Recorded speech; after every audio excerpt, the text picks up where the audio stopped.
कृपया चैनल को सब्सक्राइब करें एवं बेल आइकॉन का बटन अवश्य दबा दें। नमस्कार दोस्तों, आज आपकी फिर एक बार हम मुलाकात कराने जा रहे हैं आरटीआई के स्टार एक्टिविस्ट सिद्धार्थ नारायण से।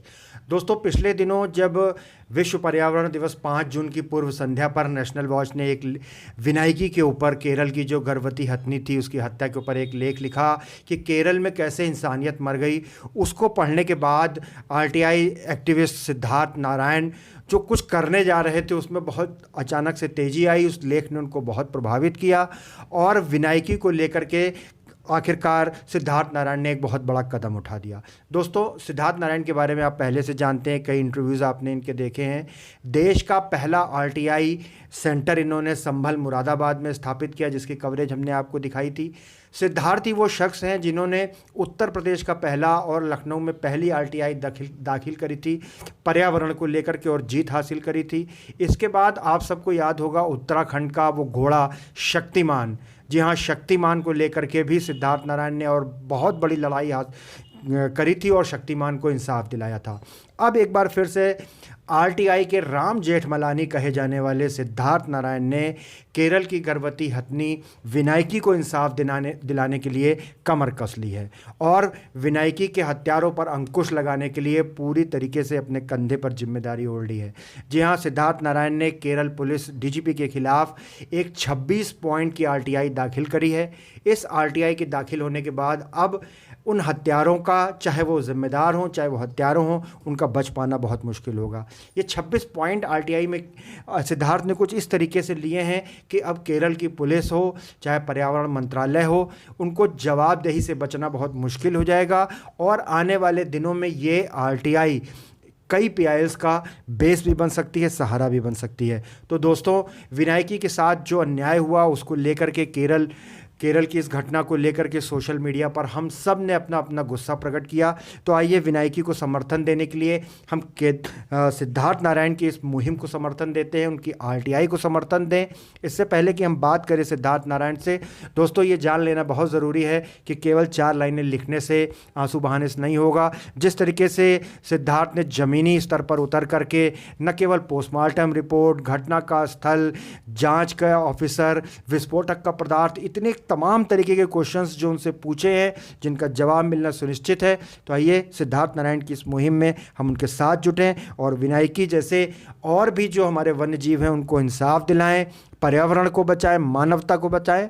आइए बात करते हैं मशहूर star RTI activist Siddharth Narayan से। सिद्धार्थ जी नमस्कार, नेशनल वॉच में बहुत बहुत स्वागत है आपका। पहले भी हमारे दर्शक कई बार आपके आरटीआई के कारनामों को देखते रहे हैं। हाल फिलहाल में केरल की एक घटना जहां एक गर्भवती हथनी विनायकी का मर्डर कर दिया गया, हत्या कर दी गई, उसको लेकर सोशल मीडिया पे बहुत सारी बातें हुई। तो आपसे सवाल ये है कि लखनऊ में आपने पर्यावरण के मुद्दे को उठाया था। यूँ कहें कि उत्तर प्रदेश के आप पहले व्यक्ति थे जिन्होंने पर्यावरण को लेकर के बहुत बड़ा संघर्ष किया। इसके बाद उत्तरांचल के घोड़े शक्तिमान की बात करें, उसका मामला आपने उठाया था और अब ये बहुत चर्चित मामला एक हथनी का आया है, बेजुबान जानवर का आया है। इंसानियत दम तोड़ती नज़र आ रही है। इसको लेकर के भी आपने केरल डीजीपी के ऊपर कुछ सवालात किए हैं। तो हमारे दर्शक जानना चाहते हैं कि किस तरीके के वो सवाल हैं, क्योंकि केवल सोशल मीडिया पर बातें न करते हुए आपने ज़मीनी तौर पे एक कदम उठाया है। तो क्या है वो कदम और कौन से वो सवाल हैं? देखिए, मैंने नेशनल वॉच पे ही ये ख़बर देखी थी और बल्कि वो लेख पढ़कर मुझे दुख हुआ कि उसके अंदर ये पता चला कि एक बेचारा जानवर, एक हाथी गया, उसके मतलब खाना देने के लिए उसको लगा कि शायद इंसान उसका दोस्त है, सबसे प्यारा दोस्त है, लेकिन उसमें एक बॉम्ब मिला या उसमें कोई एक्सप्लोसिव पदार्थ मिला जिसकी वजह से उसकी डेथ हो गई। अब ये बहुत मतलब मीडिया, सोशल मीडिया पे ऐसा बढ़ चढ़ कर लोगों ने इसमें हिस्सा लिया कि मुझे लगा था कि शायद ये ऑटोमेटिकली कोई अरेस्ट हो जाएगी या कोई इसमें दोषी पाया जाएगा। लेकिन हुआ ये कि उसमें तो कुछ भी नहीं हुआ। वो तो मतलब वो स्टोरी डाइड बाय इटसेल्फ। 2 दिन बाद जो है मैंने देखा तो लोगों के वो प्लेटफॉर्म से ही हट गया वो मुद्दा। ये बहुत दुख की बात है। अब मैं आपको एक बात बताता हूँ। जब लखनऊ का एक घटना है 2014 की, एक नाज़ीर बनी वो केस, मेरे उस्ताद हाफिज़ उस्मान साहब की कोर्ट में ये हुआ था। मैं एक पेड़ था मेरा बचपन का, जिसको मैं रोज़ स्कूल से आके पानी देता था। एक जालिम आदमी ने उस पेड़ को काट दिया और कोई रीज़न नहीं था काटने का। कहा साहब सुरक्षा कारणों से काटा गया है और बड़ी परमिशन लेके दिखाया कि साहब बहुत भारी उसमें हमने एप्लीकेशन मूव करी थी फॉरेस्ट डिपार्टमेंट ये, और अप्रूवल था। हमने उस अप्रूवल पे ही सवाल उठाया कि अप्रूवल हुआ कैसे। अंततः जो पहली इंक्वायरी हुई फॉरेस्ट की यूपी में, वो हाफिज़ साहब की कोर्ट से हुई थी। ये 2014 की बात है, और वो पहला इंक्वायरी कमीशन सेक्शन 18(2) में हुआ था उत्तर प्रदेश का पर्यावरण पे।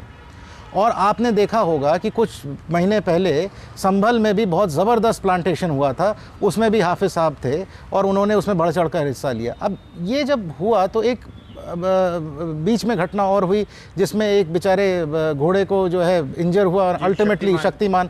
अब उसमें भी आपको याद होगा उस समय भी बढ़ चढ़ कर लोगों ने कहा था ये करना है और वो करना है, लेकिन जब करने की बात आई तो सिर्फ 2 लोग इस दुनिया में थे शक्तिमान के साथ। एक एसएसपी देहरादून सदानंद दाते साहब जो अब शायद महाराष्ट्र में पोस्टेड है, और एक रविंदर सिंह जो उसका केयरटेकर है।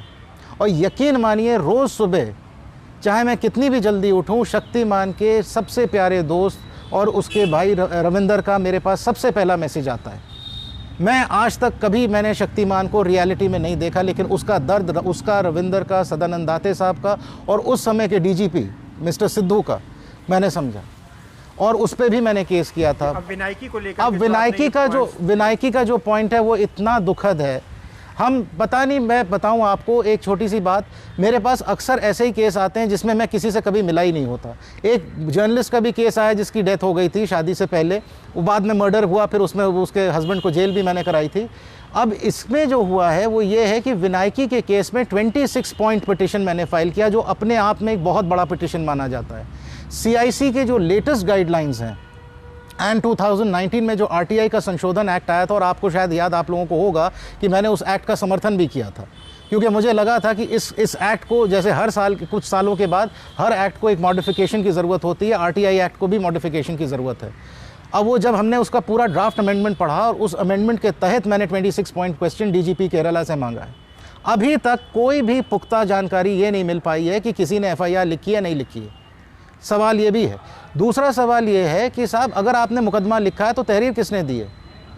तीसरी चीज़ ये और सबसे महंगी बात कि साहब वाइल्ड लाइफ एक्ट में आपने ये मुकदमा लिखा है, अरे साहब एक्सप्लोसिव सब्सटेंसेस में क्यों नहीं लिखा आपने। जी सिद्धार्थ जी, एक ये बहुत महत्वपूर्ण बात यहाँ पर है जो कि सोशल मीडिया के प्लेटफॉर्म पे कभी नहीं उठी, कि वो चबाए जाने से जो एक्सप्लोसिव वो फट गया, वो वास्तव में घर में रखे जैसे पटाखे जैसा कुछ नहीं था, निश्चित ही वो कोई बहुत बड़ा विस्फोटक था। तो उसको लेकर के भी कोई आपने सवाल किया? जी हाँ, मैंने बहुत सीरियसली पूछा है कि ये बताइए, ये आप एक बात मुझे बताएं,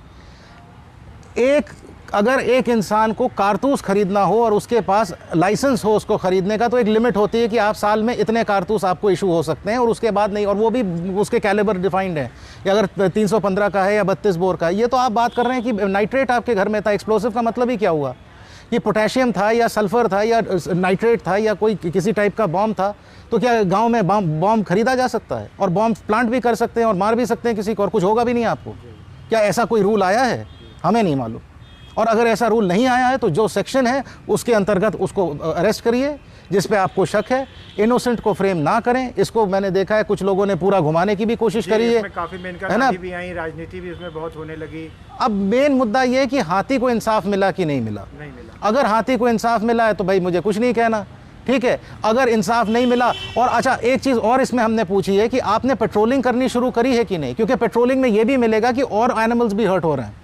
साथ में ये भी मिलेगा कि साहब नाइट्रेट भारी मात्रा में विस्फोटक है वहाँ, कि कोई 1-2 किलो नहीं है, मतलब कोई दाल चावल नहीं खरीद रहे आप जो कि जाके किसी बाज़ार से खरीद लेंगे। तो अब ये सारे सवाल आप मुझे RTI में जवाब दे दें, मैं खुश हो जाऊँगा, और फिर उसके बाद जो लॉ इन्फोर्समेंट करना चाहे करे। लेकिन आप तो कुछ करने का मुझे दिख नहीं रहा, क्योंकि अभी इतने दिन हो गए हैं, जैसे न्यूज़ डाई डाउन हुई वो मतलब अपने आप में बस। RTI की एक बहुत प्यारी बात ये रहती है कि रिटेंशन पीरियड जो होता है इसका, विशेषकर पुलिस में, वो बहुत लंबा होता है। कोर्ट मैटर्स जब वो डिसाइड हो जाते हैं तो 90 डेज़ तक उस फाइल सुरक्षित रखी जाती है कि कोई अपील में यदि जाता है तो। RTI मैटर्स 3 to 5 years है और उसका रिटेंशन 7 years माना गया है from the date of the final decision of the state information commission. तो इस केस में भी, जैसे उत्तर प्रदेश में भी अगर आप जाएँ तो मेरे कुछ केसेस, बहुत इंपॉर्टेंट केसेस जो हैं आज भी जो हैं वहाँ पे हैं, वो मतलब उसकी नज़ारत में होंगे। वैसे ही जो है, और एंड स्पेशली जिन डिपार्टमेंट्स पे किए गए वहाँ तो डेफिनेटली होंगे। वैसे ठीक उसी तरीके से अब केरल में जो ये हुआ, मैं दंग हूँ कि सबका ध्यान सब तरफ जाता है, बट जो मेन जो एक्सप्लोसिव है जिससे मरा है उससे नहीं। दूसरी चीज़ जो पोस्टमार्टम रिपोर्ट है, पोस्टमार्टम हुआ जिससे ये साबित हुआ कि ठीक है, तो उसमें ये भी डिसाइड हुआ होगा कि नेचर ऑफ एक्सप्लोसिव क्या है।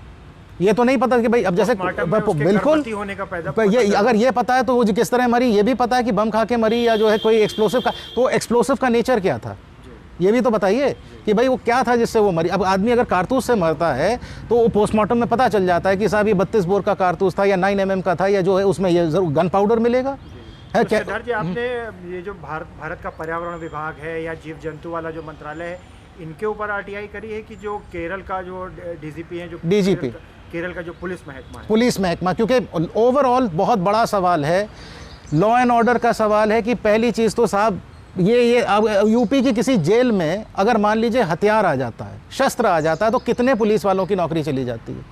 केरल में क्या ये हम मान के चलें कि एक्सप्लोसिव जो है गांव में मिलता है?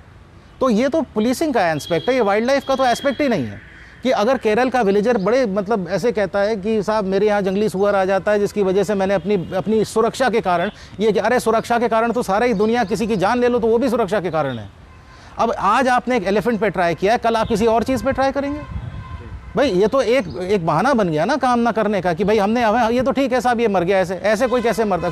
एक और आई विटनेस कहता है कि हमने साहब उसे खड़े देखा। अगर आपने इसको तड़पते देखा है तो आप भी कल्पेबल हैं, आपको भी डिटेंशन में होना चाहिए, आपको इन्फॉर्म करना चाहिए था वेटनेरियन को, वो आ जाता, वो ठीक कर देता। सिद्धार्थ जी, जैसे आपने डीजीपी से 26 सवाल ये पूछे हैं केरल के डीजीपी से, और कितने समय का इसमें समय पीरियड रहेगा, और अगर वो जवाब नहीं आता तो फिर आगे की कार्रवाई क्या होगी? मैंने 30 + 5 35 दिन दिए हैं, क्योंकि ये मैं मान के चलता हूँ कि डीजीपी साहब के ऑफिस से वो नीचे मार्कडाउन होगा, एसपी को मार्कडाउन होगा, एसपी से सीओ को मार्कडाउन होगा और फिर थाने को मार्कडाउन होगा। उसमें हाँ एक चीज़ मैं आप लोगों को और बता दूं कि मैंने ये भी पूछा है कि कोई टाइमलाइन आपने इन्वेस्टिगेटिंग ऑफिसर को दिया है कि नहीं दिया है। ये नहीं है कि आजीवन वो इन्वेस्टिगेट ही करेंगे, मतलब एक आपको गाइडलाइन जो पुलिस एक्ट के अकॉर्डिंगली है, जैसे हमारे यहाँ यूपी पुलिस एक्ट है उसके अंदर 90 डेज़ है फॉर मर्डर केसेस, इसमें जो है ह्यूमन मर्डर, इसमें जो है आपने कोई समय दिया है कि हाँ ठीक है 15 दिन में, या एसआईटी बनाई है या इसमें एसटीएफ को दिया है? मेरे हिसाब से इस केस को एसटीएफ को दे देना चाहिए था। आई एम श्योर अगर ये उत्तर प्रदेश में हुआ होता तो यूपी एसटीएफ बहुत केपेबल है इसको सॉल्व करने के लिए। लेकिन अब पता नहीं केरल की सरकार के अलग रूल्स होंगे, लेकिन फिर भी मेजर मुद्दा एक्सप्लोसिव सब्सटेंसेस का है कि आपके पास एक्सप्लोसिव कहाँ से आया, और दूसरा मेजर मुद्दा ये है कि जैसे कहते हैं ये कॉमन प्रथा है तो ये प्रथा को रोकना होगा। ये तो या तो वाइल्ड लाइफ एक्ट बदल दीजिए कि हाँ साहब हम प्रथा के, और अगर एक्ट कहता है, अगर कानून में गुंजाइश है और अगर उसके अंदर ये लिखा हुआ है कि नहीं साहब आप नहीं नुकसान पहुंचाएंगे प्रोटेक्टेड वाइल्ड लाइफ एनिमल्स को, और आपने फिर ये किया तो फिर सज़ा भुगती है इसकी। अगर 35 दिन में जवाब नहीं आता है तब फिर आगे तो 19(1) में फर्स्ट अपील में जाएंगे, उसके बाद फिर जो है देखेंगे, अगर वो तब भी नहीं होता है तो फिर सेकंड अपील में जाएंगे। और फिर कुल मिला के आपका प्रयास है कि किसी तरीके से जैसे आपने शक्तिमान को न्याय दिलाया, लखनऊ की हरियाली को न्याय दिलाया, और इसके बाद अब विनायकी की बारी है जिसको न्याय दिलाने के लिए आपने कमर कसी है। बिल्कुल करिए, और ये प्रयास आगे भी जारी रहेगा। अगर कोई ऐसी चीज़ आई, कोई बेजुबान जानवर या कोई ऐसा मुद्दा जिसमें मैं देखता हूँ कि लोग इनिशियली तो बहुत पार्टिसिपेट करते हैं, फिर सडनली सबका इंटरेस्ट खत्म हो जाता है, तो भाई हमारा इंटरेस्ट नहीं खत्म होता, हमारे संघर्ष चलता ही रहता है। विनायकी को जल्दी से जल्दी इंसाफ मिले। आपकी इस लड़ाई में नेशनल वॉच आपके साथ है। बहुत बहुत शुक्रिया, बहुत बहुत धन्यवाद।